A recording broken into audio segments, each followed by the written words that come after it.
I was traveling in a two-wheeler and I met with a road accident. So I still now don't have the confidence to travel in a bike. So whenever I go with my husband, I feel that I'm going to meet with an accident again. So that is the reason for we always fight because How of many this. how many years you traveled in the road last? Yes, even after the No. accident. How many years you traveled in the road? Means from your birth. Obviously, yes. But only one incident happened. But that was a very major accident. And I understand. I am not assuring you it will not happen again. I am not assuring you that. But what I am saying, just why don't you look how many times you got into the vehicle. See, whenever we get into the vehicle, not only you, everybody has that feeling. When you sit in the car or when you sit in the two-wheeler, one thought. You have to suppress that thought and sit. If you have the courage to suppress that thought, you are called fearless. If you don't have the courage to suppress that thought, you are person filled with fear. Otherwise, the courageous person, see the exact incident itself cannot be managed. But the inner space can be managed. I tell you, when you actually manage the inner space, even the incidents suddenly start changing. It's esoteric. You may not believe that part. That is different. But even for your day-to-day life, when you can manage the inner space, why not? It's a simple fact. You see, not only you, everybody has that thought. Tell me, who doesn't have that thought? When you get into the vehicle, when you sit in the car or when you sit in the two-wheeler, one thought, it'll always scrap. One thought of an accident or this kind of incident. One thought will always be there. See, fearlessness is not absence of fear. It is the courage to handle the fear. There is no such thing as absence of fear. Fear is a basic instinct. As long as you are breathing, you will have fear. If you want to be fearless, only one space, cemetery. Where you have nothing to lose. Only there you can be fearless. As long as you have something to lose, the fear is a part of it. So, fearlessness does not mean absence of fear. We are all striving to have that space of absence of fear. No. It is simply impossible, which is not there. There is nobody's inner space. There is nobody who has an inner space where the fear is absent. No. Fearlessness means courage to handle the fear. That's all. Not absence of fear. Just remember this one statement. Self to the outer world and something else to ourselves. And one is an overestimation of ourselves and the other is an underestimation of ourselves. So is there a via media where we know what we are? Via media, you see one thing, if you want via media, decide for next 10 days, I will be in confusion about myself. Have the courage. I will not believe what I am presenting to the outer world. I will not believe what I am believing as me in the inner world. I will be in confusion. It's okay. See, we don't have courage to face that confusion. We want to hang on to something constantly. I tell you, just 10 days, not even 11 days, just 10 days. Decide courageously. It will be a little depressing and it will be a little shaking. It's okay. 10 days I will be very strong. Let us see. 11th day I will not believe this Swami. I will believe what I want only. 10 days try to be in confusion. Suddenly you will settle down kind of an inner space where you will not be bothered about the ahankara which you are projecting or mamakara which you are believing. This confusion, going through this confusion is what I call tapas. People are afraid of that 10 days, man. People are afraid of that tapas. That is why they want some pseudo idea about themselves. See, you are not courageous enough to go through that confusion. If you just today, if you decide, I will not believe what I am projecting to the outer world as me, and I will not believe what I am believing as me in the inner world, I will not act based on these two ideas. 10 days, my life will be in confusion. It's okay. I will not talk anything from those ideas. I will not do any action from those ideas.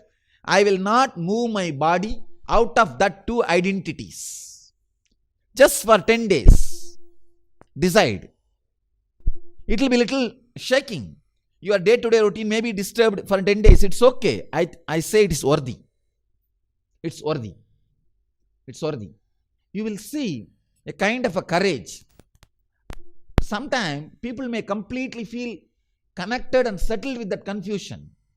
They will not even be bothered that they are confused. That courage is what I call you. Again and again, Ramana Maharshi says beautifully, ask who am I, who am I, who am I. We made that as a mantra. We start chanting like, who am I, who am I, who am I, who am I, who am I. It is not a question, it's a quest. 10 days decide. I will not act on the identity which I show to the outer world, or identity which I show to the inner world as me. I will not speak, I will not act, I will not do anything based on that identity. My relationships will have a little problem, my work will have a little suffering, my daily routine may have a little disturbance. It's okay, just 10 days. Decide. You will suddenly see a different understanding happening about you. Different clarity rising about you. I will not be able to verbalize that because you have to go through that. See, I know what I am. I can't tell you what you are. Just have the courage for the 10 days.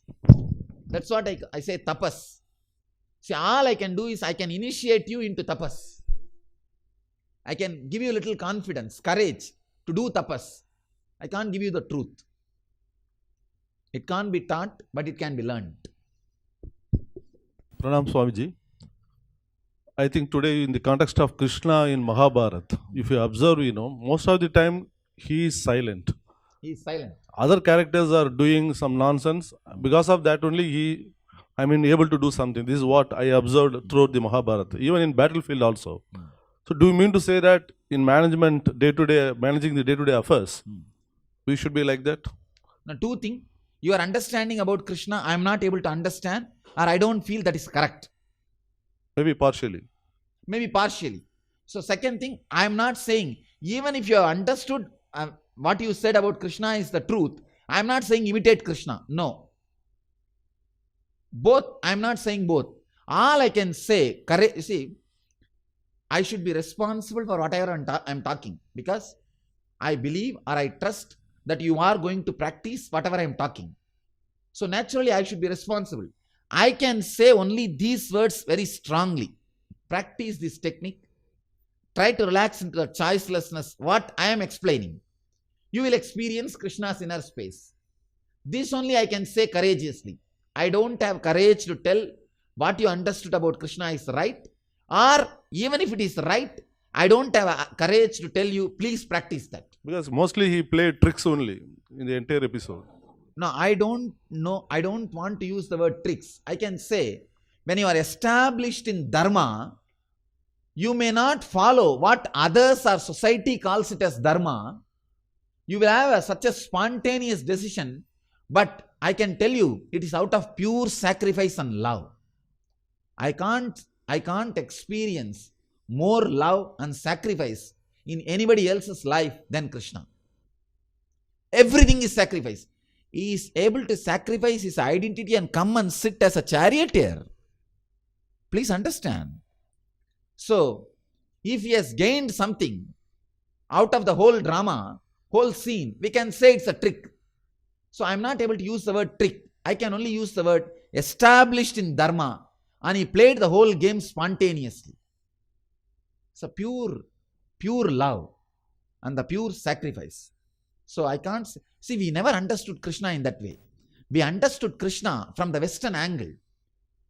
See, whatever we respect, first thing they did, the moment they landed, they very clearly saw these coolies cannot have strong respect about their culture and tradition. First abuse that. That is why Ras Leela was abused. Do you know the historical fact? Whole Ras Leela happened within the age of 10. Krishna was not even 10. By 10, he left Vrindavan. Means what? It's a puppy love. Kids playing with each other. But how it is misrepresented and how it is abused? Understand? Just 10 years kids and pure romance. See, pure romance means just kids growing out of their, when the body gets matured, what response they feel with each other without any imaginations or fantasies added to their being. Pure romance. But how we understand Ras Leela? How we understand Krishna? It has nothing to do with pure romance. Totally distorted figure. Same way, the word trick or the word Krishna is the politician or all those things, it's an idea put into our head. See, the pure sacrifice. Whole thing is sacrifice. It's a pure dharma. It was established in that pure dharmic consciousness. So I am not able to attest your understanding about Krishna. And even if it is right, I won't prescribe, please, I won't prescribe you to imitate. One more thing, Swamiji. I can only say these few words very strongly. I can see one thing. Now, whatever I am telling, please add this technique to your life. Just try for 10 days. You will see the new opening in your brain. For all these words, I am responsible. Okay. You can practice, and I am available anytime. You can catch me. Right. And I know it is getting recorded. Okay. For all these words, I am responsible. But I can't be responsible, or I can't tell your understanding about Krishna is right or wrong, or imitate that. One more thing, Swamiji. My personal observation, once again I may be wrong, regarding this courage. I have seen in my life Humpty times, Humpty people, those who are smoking, those who are having liquor, they seem to be more stronger than people who are having vegetarian or simple life. Why so? Now, I am not promoting vegetarianism now. And I am neither funded by any breweries to promote alcohol. So, in my humble opinion, the vegetarianism, alcohol, all these things doesn't have a direct relationship with your courage and all those things. With your courage or confidence or management skills and all those things, they don't have direct relationship. Usually when you see, two kinds of leaders are there. People who achieved the status, people who achieved the state. There are so many people who achieved the status by politicking. They have not achieved the state of the leadership. They are not having the leadership consciousness. They don't stay in the leader consciousness. Here what I am teaching is leader consciousness. When you achieve the leader consciousness, automatically non-veg drops you. You don't drop non-veg. Non-veg drops you. Alcohol drops you. So this kind of leaders are there. And there are other kind of leaders who achieved the status, but they may not have the state of the leader. They may not have the inner space of a leader. Maybe politicking, or nobody else is there. Just because of that emptiness, vacuum, they have cut the seat.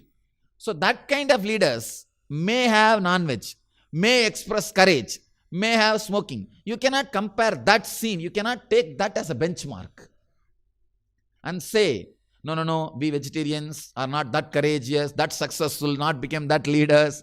So it's a state and status.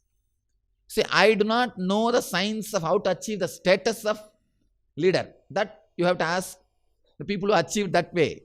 I can only teach you how to achieve the state of a leader. I tell you one thing, surely state follows the status. The status is followed by the state. I don't think status, after the status, state should come, but sometime after achieving the status, people when they see the depression, they work for the state. That happens. But it's not compulsion. But usually, not only usually, I can guarantee if the state is achieved, status follows. Because when the non-mechanical parts of your brain is awakened, you just live in a different way. And one more thing, the untapped resource on the planet Earth, the most valuable untapped resource on the planet Earth is human resource. Untapped resource. If our inner conscious, inner space is awakened, we call it Pratyagatma Chaitanya Jagrata, you will do totally different things. And your understanding will be totally different. So, when the state is achieved, status is inevitable. It has to follow. He transformed many lives. Even in my case also, I learnt a lot from Dale Carnegie's books. How to win friends. Interpersonal skills, by reading scriptures or by reading all But these I things. don't say that is I a did not get, transformation. Please understand, that's not a transformation. That may be a makeup. No, but whatever See, it may be, that Interpersonal skills and all is a makeup. It's a skin deep. That's not a transformation. Please don't use the word transformation. Transformation means your very way of living will be different. Your very way of feeling about you as you will be different. Yes, sir. I can be sure. Transformed. Huh? Positive thinking books, then Dale Carnegie books. That's really wonderful books, and they See, transformed me have they plenty. see, Rather man, than the scriptures, whatever I read, Vedic scriptures, or whatever it may be, I read, it did not help me. two things. The way you may not have read the Vedic scriptures with understanding. You might have read in a different language and different situation. That is one thing. Second thing, the what the Dale Carnegie books have done, maybe the skin deep makeup. Surely I can't understand that can give you transformation. Transformation is, see, if Dale Carnegie books makes you feel you different, means you never had an idea about you. You always thought about you as from the opinions of the others. When the others' opinions have changed, you start thinking that you have changed. But that is not the ultimate transformation. I tell you, the transformation exactly you feeling yourself as different. The transformation is totally different. So maybe if it is your experience, I accept and I respect your experience. But I can say from my experience that is not the case.